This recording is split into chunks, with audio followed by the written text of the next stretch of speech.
दोस्तों, मैं हूं दिनेश केवरा। न्यूज़ टाइम आपका बहुत बहुत स्वागत है। बांग्लादेश से ई वेस्ट के ऊपर एक स्पेशल एपिसोड। जी हाँ, ई वेस्ट के ऊपर। ई वेस्ट जो है दुनिया की इस टाइम शायद सबसे बड़ी समस्या बन चुकी है, क्योंकि जब आप इलेक्ट्रॉनिक इक्विपमेंट्स को यूज़ करते हैं और जब वो ख़राब हो जाते हैं, उसको जंक बना के फेंक दिया जाता है, तो वो एक तरह से हमारे लिए बहुत हार्मफुल हो जाते हैं। उसके अंदर बहुत सारे ऐसे मटेरियल हैं जिनको प्रॉपरली डिस्पोज ऑफ करना बहुत ज़रूरी है। और कहीं ना कहीं ये जो ई वेस्ट को डिस्पोज ऑफ करने के एक स्पेसिफिक रेगुलेशंस होते हैं, उसको समझना बहुत ज़रूरी है। इसके ऊपर अभी एक बहुत बड़ी रिपोर्ट भी आई है। इंसिडेंटली बांग्लादेश में इस टाइम बहुत भारी मात्रा में ई वेस्ट का जो दूसरे देशों से ग्लोबल एक्सपोर्ट होता है वो भी बांग्लादेश के अंदर आता है, क्योंकि उसमें से कुछ क्या कहते हैं, जैसे कि कुछ ये इस टाइप की चीज़ें होती हैं, कुछ उनको प्रेशियस चीज़ें भी मिल जाती हैं। लेकिन बहुत सारे देशों ने इसको बैन किया हुआ है। जैसे इंडिया के अंदर भी इस टाइम वो बैन किए। कोई भी कंट्री इंडिया के अंदर एक्सपोर्ट नहीं कर सकता है ई वेस्ट को, या जो जंक इनके जो इंस्ट्रूमेंट होते हैं, लैपटॉप हो, मोबाइल्स हो, या एयर कंडीशनर हो, रेफ्रिजरेटर हो, वॉशिंग मशीन हो, बैटरीज हो, यूपीएस हो, या ख़राब हुए माइक्रोवेव ओवन्स हो, टेलीविज़न हो, जो डेवलप्ड नेशंस हैं उनके यहाँ डिस्पोजल बहुत भारी मात्रा में होता है। और वो हमेशा ऐसे कंट्रीज़ को ढूंढते रहते हैं जहाँ पर इसको वेस्ट के रूप में भेजा जा सके, और वो जो देश थोड़े से कमज़ोर होते हैं वहाँ पर इनका इंपोर्ट भी होता है। इंडिया में पहले काफ़ी इंपोर्ट होता था, अभी बैन किया उसका, लेकिन बांग्लादेश के अंदर अभी तक इसका इंपोर्ट जारी है। तो इसके ऊपर एक पॉलिसी जो बनाने की बात कई सालों से चल रही थी, वो करीब करीब अधर में लटकी हुई है और सरकार उसके ऊपर कोई निर्णय नहीं ले पा रही है। अब आप इस बात का अंदाज़ा लगा सकते हैं कि एक तो बाहर से जो वेस्ट आ रही है वो और एक जो डोमेस्टिक वेस्ट जो क्रिएट हो रही है। अब इसमें मेरे पास बहुत सारे इंपॉर्टेंट फिगर्स भी निकल के आए हैं कि जैसे कि 2018 के अंदर इस रिपोर्ट के अंदर बताया गया है 4 करोड़ मोबाइल फ़ोन्स इंपोर्ट किए गए थे, और इसमें से 3 करोड़ जो है वो लीगली आए थे और 1 करोड़ जो थे दूसरे चैनल से बांग्लादेश के अंदर आए थे। जैसे कि जो पैसेंजर भी आते हैं अपने साथ लेकर आते हैं, जो बांग्लादेश के रहने वाले बाहर के लोग हैं, जब वो बाहर से आते हैं तो उनके पास अपने अपने मोबाइल्स तो होते ही हैं ना, तो वो भी कई बार यहाँ आकर डिस्कार्ड कर देते हैं। अब इसमें 15 से 20% की ग्रोथ हो रही है। लैपटॉप के अंदर 15 से 20% की ग्रोथ है।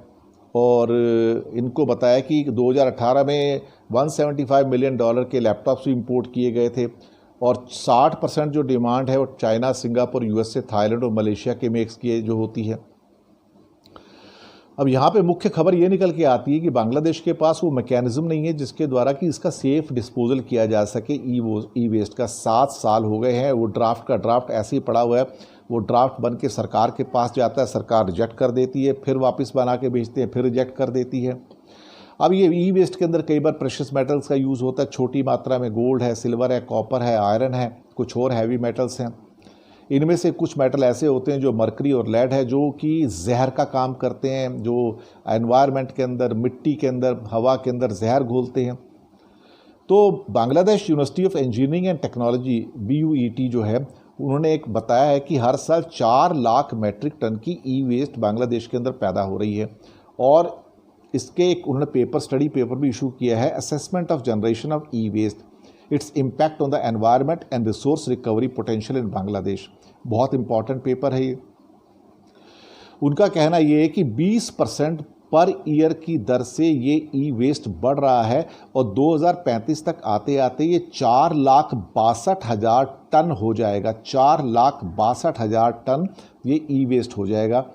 अब इस हिसाब से देखा जाए तो सिर्फ 3% ओनली जो ई वेस्ट होता है उसको रिसाइकिल किया जाता है, बाकी 97% को ऐसे ही फेंक दिया जाता है।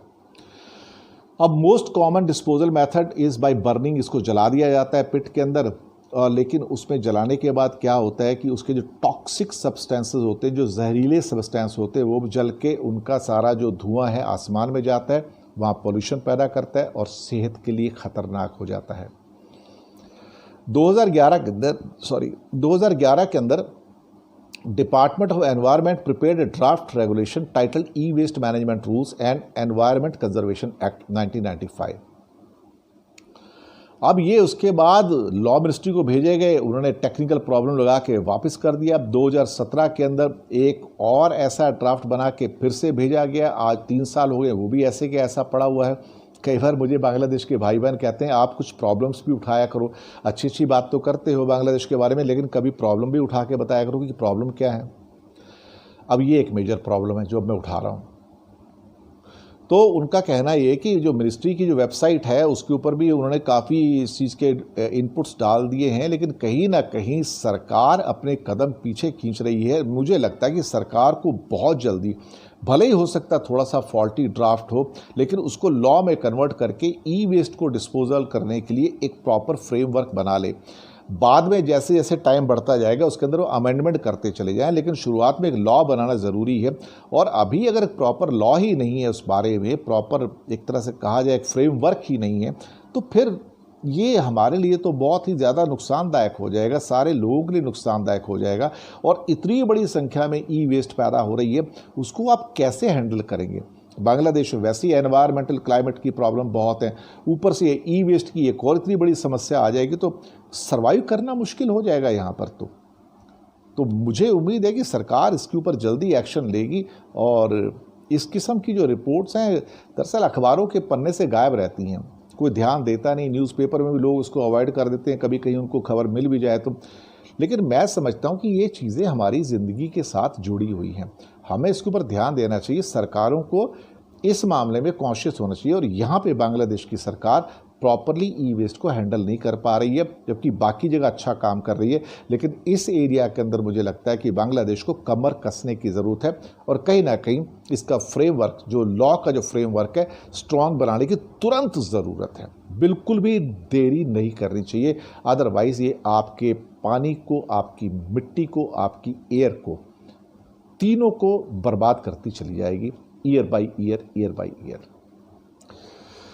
शुक्रिया आपका हमारे साथ बने रहने के लिए, हमें अपना सहयोग देने के लिए आपका बहुत बहुत शुक्रिया। और फीडबैक दीजिएगा, सब्सक्राइब कीजिएगा, चैनल है आपका। धन्यवाद।